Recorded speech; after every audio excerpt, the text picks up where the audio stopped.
Hello, and welcome back, subscribers and new viewers and fellow art fighters, to another Sunday speed paint. That's right, it's time once again to get back to the art fight illustration so I can rack up some points for Team Werewolf. Suck it, Team Vampires. And if you want to see more of my art fight illustrations, especially the YouTube Shorts ones, they'll be in this little playlist. Without further ado, let's jump right into the first character, which is Larith Stillleaf, I think, by Paper Cut Arts.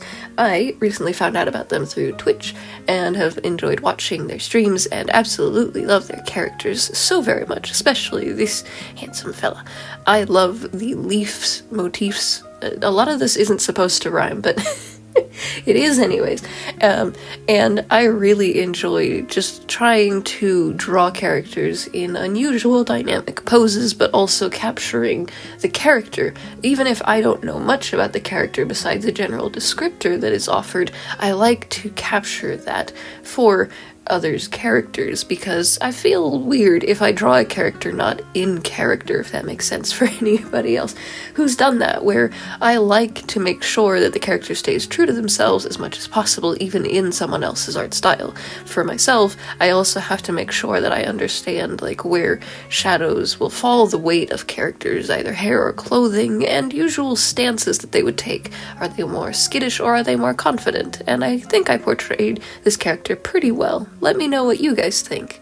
On to the next character that we have here. We have Tick by Paper Ghost Party, and this character has some of the coolest looking, spiky, I'm not even sure what to call them, extra leg bits at the back, and the fact that they can use them to walk is a bit nightmare fuelish, but also super cool. And I love just about any character that has ears that are different to normal ears. What I mean by this is if you have an anthropomorphic character and they don't have their ears down where human ears are, they actually have them in different spots, especially if you have multiple sets of ears. I love it so very much. And I'm not 100% sure if this character reads as a spider bat-like creature, but that's what I got when I first started sketching them. And also, I had a hard time actually figuring out if I wanted to add any foreshortening to any of the back spiky bits or just leave them at regular size, so I just kind of left them at a regular size. But also, this character, I believe, if I read the story correctly on their description, is blind, which is also cool because I think that just adds to more of the character with the fact that they don't really have coloration to their eye, and I think that's something that's really cool. Next character that we have is Fix by Flishy Fix, and you'll notice a trend where I chose the most unique characters and also characters that are probably well known among the communities online, just because I've had a waiting list of bookmarks for a while now. And also, some of these characters are just so unique that I just had to draw them. This is one such character that I was just randomly scrolling through the automated generated characters to draw of opposite team members, and oh my goodness, when I saw them, my heart skipped a little beat just because I wanted to give them a hug. I believe that they are if not 90 to 95% made out of wood, magical little critter, and their face, I just want to gently pat them on the head and give their cheeks a big old squish. They are super friendly looking, adorable, and the fact that they always wear this cozy little sweater just makes it even more charming and adorable. And this is one of those characters that I had to come up with an extremely customized pose for, because I wasn't going to just draw them standing in an A pose or a T pose. I said straw, didn't I? I'm sorry. My sinuses are clogged, so some things are a little bit more difficult to pronounce. Either way, I'm happy with this. The next character is one that most of you will recognize because this is Unknownspy's character, Denkit, and although they're probably more well known for Sploot and all the other characters, I needed to show some love for this character just because out of all of the characters that I've seen them illustrate, it's usually more of the humanoid and their old characters like the Play and Pause characters, for those who remember the earlier videos, but also some of their furry characters, and the fact that when I looked at some of their old illustrations, some of their characters, Sonic OCs that they designed and reinvented. I'm not 100% sure what Denkit's story is. I should probably look into that just a little bit more if there is any. However, I had a lot of fun drawing them just because they have such an electrifying, energizing pose, and also this is another one of those characters that I feel like if I was to poke them, their fur and their little like spiny claw things would definitely be sharp, I'd imagine, but also at the same time I can't help but think that the little neck piece they have just flaps in the wind like a giant leaf. But that's probably just because of the way that I envision this character's floofy fur stuff that they have, and also I want their tail. I really want it. I just stick it in a trophy shelf.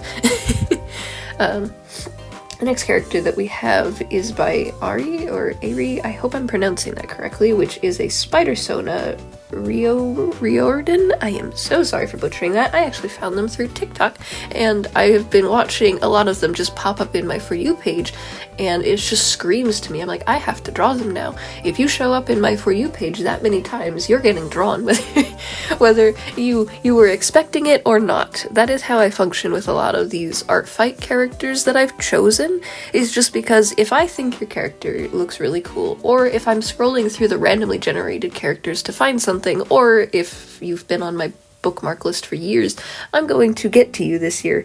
I've already actually finished all of the ones that I've had in my bookmark tab, so now it is a free-for-all. So for anyone who wants their characters attacked and you attack me, I will revenge you, because that is one of my other goals, is because I believe that I am still, like, super small on there, and it is very random. Unless you came from YouTube or you clicked on my art fight link from any of my other social medias, you might not know about me, but I have to say that this is one of the cutest of all of the Spider-Sonas that I've seen in a while.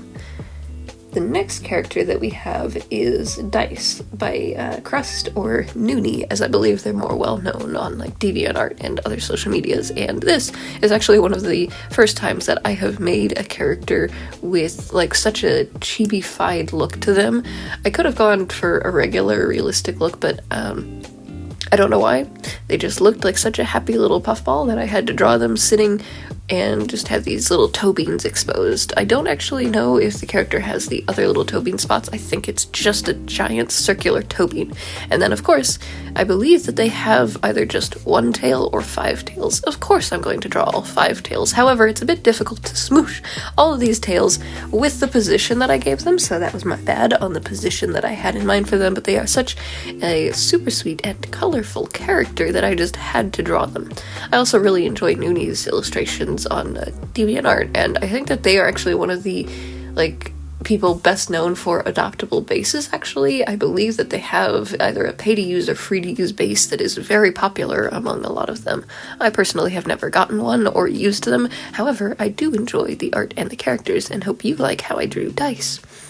The next character that we have is Hershey by Yellow Canine, another well-known YouTuber for animations and furry characters, and recently I have been scrolling through almost all of their characters on Artfight because they have over like 20 of them, and I was debating whether or not I was going to do one of the main characters that they're more well known for or a side character that didn't have any art, and I chose this character, Hershey, because I don't think they had any other Artfight attacks, and I wanted to share some love for this character just because they look super sweet, and I also like the little patch of hair color that they have.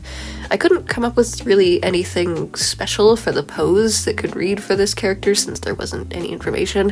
However, I wanted to just give that lively hello kind of expression of if you just saw them, and whether they were gardening or whether they were just multitasking and they just look over. And I'm not exactly sure why I gave them like the little squinty finger thumb position. I don't know if I was gonna have them drawing like a wave of hello or they were holding something, but I gave them this particular pose to work with so I could also show off all of the markings that they have, because they have so many different layers to their fur, and I really like that. And it's a little difficult, but I think I got it all.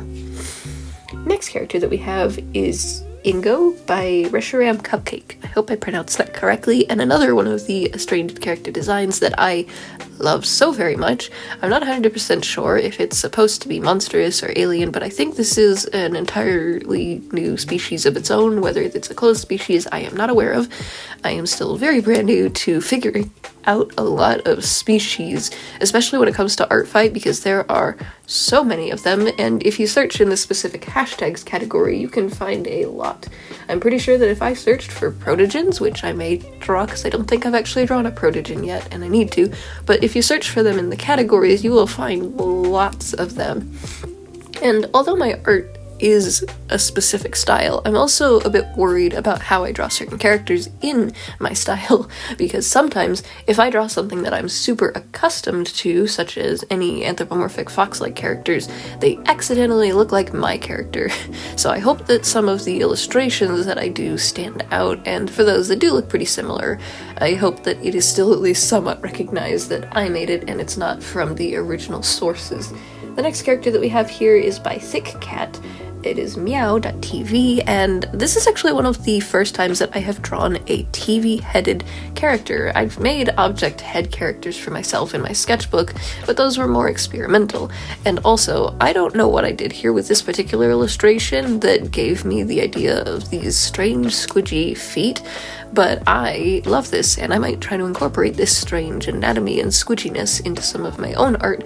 This is another reason why I enjoy these art fight illustrations, is it gets my brain working in ways that I normally wouldn't. And even though I know I've been fumbling over my own words to articulate some of this stuff, I just generally enjoy all of it. And honestly, this probably sounds really stupid, but I froth at the mouth at the idea of being able to create something super cool or super cute, and the artists who see it appreciate it, because it's just like a nice little thumbs up that they appreciate it, and I've done a decent job, because one of the perks of Art Fight is just having someone notice that you made art for them, and vice versa, because honestly, the amount of people that probably don't get a single Art Fight illustration is why I try to make as many of these as possible. And I know I've probably not made nearly as many as some other artists out there, but I also know that there are some artists who probably are looking at me and thinking, I've just finished my 5th Art Fight attack, you've done like 15 now. But I think that no matter the amount of Art Fight illustrations that you do, the fact that you make even a single one and you participate is the joy of Art Fight. Sorry, the next character that we have here on screen is Elliot Baker by Zordum? I'm not sure if I'm pronouncing that correctly, but this is another one of those characters that I saw and instantaneously knew that I was going to draw them. I do not know what was going on with the hands pose. I think I was trying to draw them in a I have just entered the room, all eyes and ears on me kind of pose, because I believe that this character is more of like a fighter. I don't know if they fight for good or if they're more mischievous. I didn't have a lot of time to read a lot of the descriptors for these last couple of characters because I was actually running short on time for making these in time for today's video, but either way, this is one of the last couple of characters that I actually decided that I'm adding shading and highlighting to, because although it makes the art pop and more bonus points, I think that if I just cut out the shading, I will do just flat colored characters, because the poses and the little funky backgrounds that I do, I think should be more than enough. And this character is King by Heart Emoji King Kenny, and when I tell you that this character sparked my inner child of high school drawing nothing but wolf OCs, I was very excited to get to draw this character and was slightly tempted to make a slightly more gory version because they said that it was allowed to draw it, but I restrained myself and just kept the character as is, and instead made them in a sort of jumping attack pose. Also, I really love the uniqueness of this character's strange, like, demon tail with the chopped floaty bits. If you don't already know, I already have like a handful of characters that have some of these traits to them. In fact, I think that some of the ones that I made were inspired by mostly demon-based characters that I've seen in other like social media, pop culture kind of icons. A lot of my characters from childhood are just self-indulgent, and getting to draw this character was a lot of fun, but also I struggled with the hair and the markings on this character just because the more complicated the designs, the more difficult it will be for me to finish some of these, so adding shading to them is also a whole nother task. The next, and I believe final, Art Fight illustration that I have here is actually for Olivecow, of their character Olive, and for those who think that this sounds familiar, yes, I am doing Olive again, because I believe their character was actually Ehem, or Ehem, I don't know how you pronounce it, from 2021, but I wanted to not only see the improvement that I had with this, but also because I'd drawn an art styles challenge for them before on my channel, I wanted to actually kind of test what this character would look like in my style now that I've actually developed one. I was really trying hard not to kind of beat myself up with how these characters looked, because when I looked at the old art fight illustrations that I have not only improved, but also I am starting to get a more defined anthropomorphic style. Humans are a bit rough around the edges, but I had a lot of fun. And also, yes, because there was a free-for-all for designs on the t-shirt, I added a werewolf because, yes, I like any excuse to be able to draw werewolf stuff. I am a sucker for anthropomorphics and werewolves and all this stuff, and having a cow dragon, I really wanted to go all out with stuff, but because I was running short on time once again, this was what I had ended up with. And for those who are curious, here's the comparison of the old illustration next to the new one, which I'm really happy to see. Also, some of the traits that I've had of my previous years still stick. I still need to figure out how to make shines not look like plasticky globs, but regardless, if you'd like to have your artwork featured in the Subscribblers gallery, feel free to attack me on Artfight. There's still time, and I'll be posting a lot more of that soon. Also, for those who want to see, I have the audio for the Luxus animatic on Patreon ready to watch if you're curious, and I'll be posting a lot more previews of The Void up there with the redesign and how I'm going to be incorporating that into future videos with lore and secrets, so keep your eyes peeled for that in future videos, and I'll be posting more art fights on shorts, so stay tuned for that. I'd like to give a huge thank you to my wonderful patrons, including Frankie Jr. 13. Hold it right there, don't click off this video just yet. Why not check out some playlists of my videos while you wait for the next upload, and if you'd like to support my works and see more, click that link card down below. Patreon exclusive rewards for the Fennec Fox tier includes access to secret artwork, Arctic Foxes get shoutouts at the end of my videos, and early access to art and videos. Red Foxes have the opportunity to be featured when I need background characters or a commission instead. Subscribe for free if you have not already to join the Subscribblers squad, and tag me in some of that artwork and I'll share it in the Subscribblers gallery. Stay possum, and I'll see you later. Bye-bye.